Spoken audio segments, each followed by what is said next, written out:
As a property owner, access is one of the critical things sometimes you don't give much thought to. This particular week's episode, we're going to talk about a property owner that had an existing parcel of land, subsequently bought some adjoining property. However, it had an obstruction. It was separated by a large, deep canal. So the landowner, to do his everyday chores of mowing and installing his food plots and doing just site visitation, had to travel around a highway to access that new particular piece that he just purchased.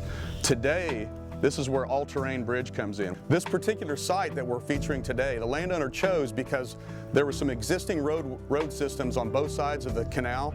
So when isolating the exact location of the bridge, we determined that one of the banks on a recently excavated canal had some sort of iffy soil conditions. There was part of the bank that was beginning to sort of slough off, and we wanted to stabilize that bank. Now, not everybody would need to do this, but with a 32-foot span bridge, we wanted to make sure that that side of the north side of this canal bank was very firmly in place and was going to stay there for years to come.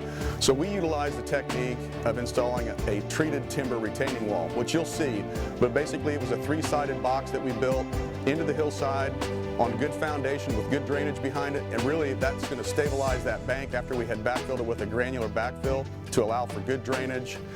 We've stabilized that bank. That bridge is not going to move for years to come. Landowner has eliminated the headache or the concerns of things happening in the future with that position of the bridge.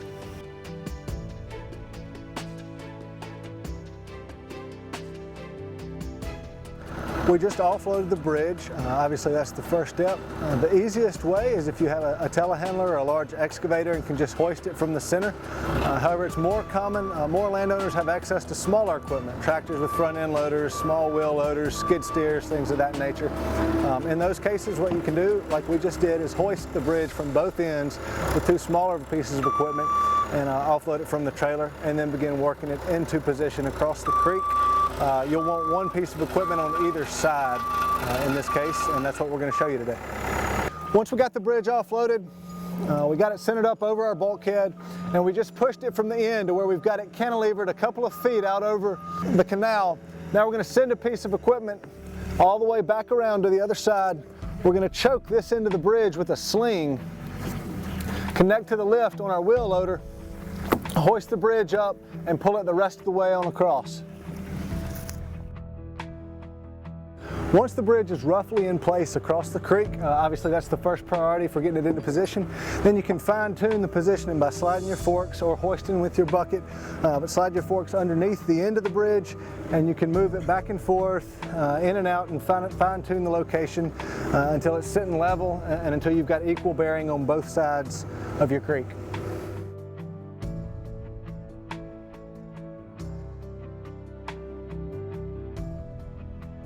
Here's another great shot of the underside of the bridge. You can see a really good shot of how our post-tension steel support system works. You see the support beam on our longer bridge models, there'll be two, and then you can see the tension rods running beneath it. We can span up to 32 feet in length. We like to have about 24 inches of solid ground support under each end of the bridge. But depending on the landowner's needs, our standard models run from 16 to 32 feet. We can custom build within those size ranges though. We can go smaller than 16. In special cases, we may be able to go a little bit above 32 feet.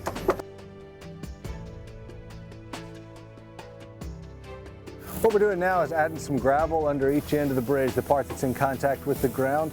Even though material is pressure treated and rated for ground contact, it's not a problem. We like to add a little shallow bed of gravel, gives it a little bit of drainage, a little extra support, and more than that, just gives us some flexibility in leveling up the ground to make sure that the full width of the bridge is in solid contact all the way across and that there's no rocking or torque on the bridge. Like we said, it's important to anchor the bridge to hold it in place during high water situations, occasional flash floods, swift currents. We'll typically set the anchors anywhere from 3 to 5 feet deep, depending on the size of the bridge and the expected volume of water. In this case, we've got one of our larger bridges, and as you can see, a pretty good sized canal that does seasonally carry quite a bit of water. So we're going to go ahead and set these anchors 5 feet deep and backfill the holes with concrete. And again, our anchor posts are treated 6x6 posts. They'll show up pre-drilled and with the outside corner mitered, and we'll set them in there, put the washer nut on the outside of the rod, outside of the post, and backfill the holes with concrete.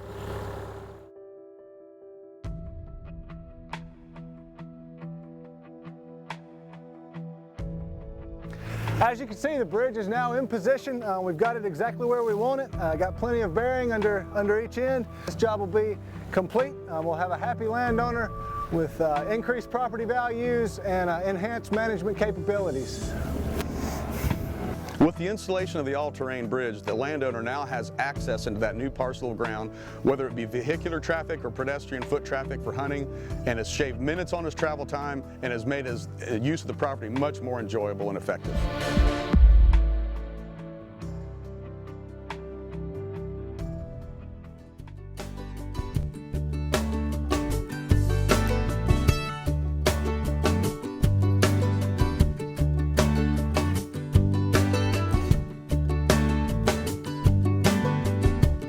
There's a place I go, tucked back in the pines, where a green field grows, my own little paradise.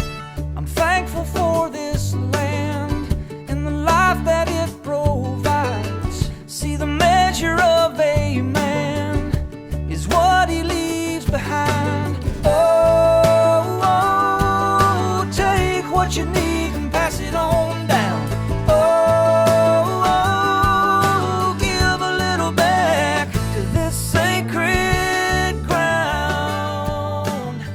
Sometimes you just got to get on old Chucky. Let him loosen up a little bit.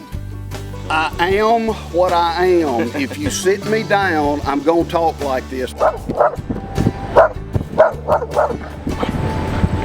trails, in pine plantations, nothing can be better.